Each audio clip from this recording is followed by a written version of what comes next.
It's Rick from Ozark Modern Homestead. I know I haven't done any videos. Geez, I want to say probably maybe 8 months now.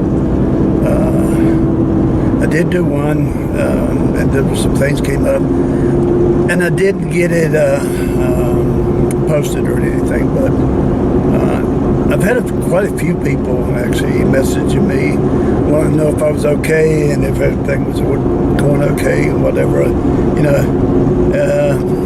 as best things can be, things are going good. There's been a lot of changes in mine and my wife's life. A lot of you knew or know that she had had breast cancer. I want to put it that way. She had a mastectomy, and that's a big part of the reason why I haven't done any videos. I just haven't had the, I don't even know how to say it, but I didn't care to make any videos, tell you the truth. You know, worrying about her. And sometimes I worry way too much, but cancer's not nothing to play with or mess around with. But anyway, she had a mastectomy. They got it all, the tumor out of her chest and everything.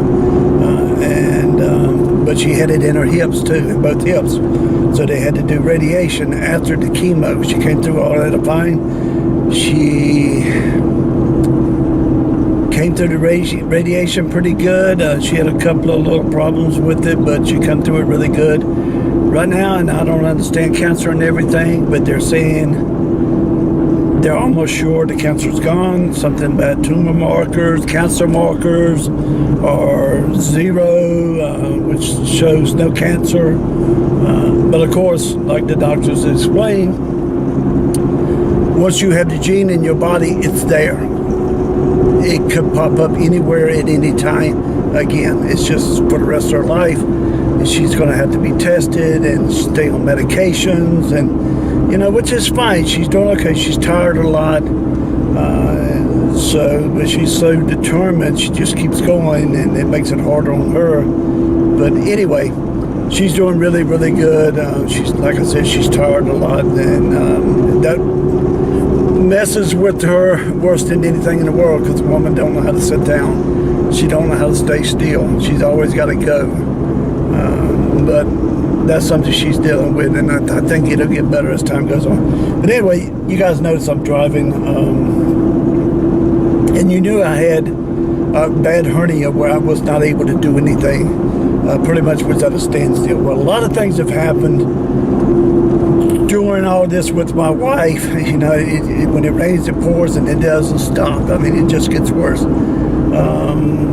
You know, and not in no order or anything, but I had my hernia surgery, which was in October, I think, 1st of November, somewhere around in there. I can't remember exactly. Sure. And that was when the recovery, you know, they put 4 holes in your stomach in each side, and they go in with these rods, and they do whatever they do. But anyway, the recovery for that was the most painfulest.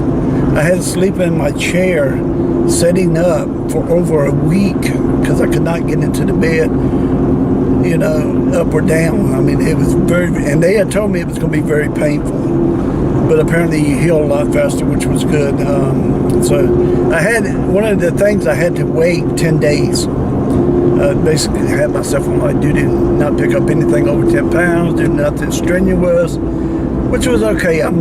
You know, as long as I went through with this thing, I was willing to go 10 more days and just relax and get well, so I can get back to work on the place and everything. I think it was about in my 7th day, maybe, yeah, around the 7th day. I was getting impatient. Yeah, I was getting impatient. So, but I wasn't doing anything strenuous or anything. I was just messing around out in the yard, you know, picking up things and just kind of, you know, organizing things and picking up trash and just doing anything just to get outside. Because I had been cooped up in that house with the pain and you know, everything.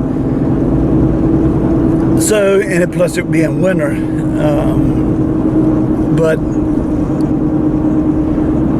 when I got up and I bent over to pick up my boots to go outside, to put them on to go outside, I had the worst pain shoot from my hip all the way to my toe on my left side.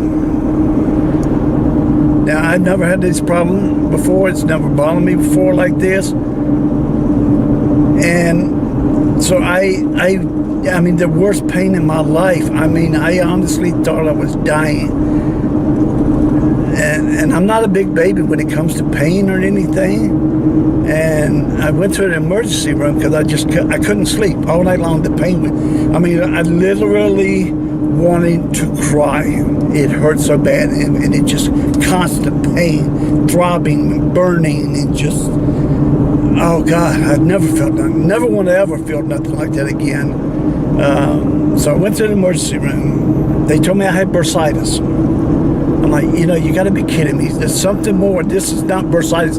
Never had bursitis, but this is not bursitis. Everybody I talked to, telling me it's not bursitis, because a couple people said it was. So anyway, they wouldn't give me anything for pain. They're very strict up here, and I understand why, and I'm okay with that. But there are certain circumstances people need pain medication. So they sent me home. The next night, I mean, I'm dying there in pain, literally. I can't stand this pain, and I'm in the bed. I can't get out, and my wife is getting very irritated with me because I'm just, making all kind of weird noises and doing whatever I can to try to get this pain to go away. Heating pads, ice, anything. It just will not go away. It seems to get worse.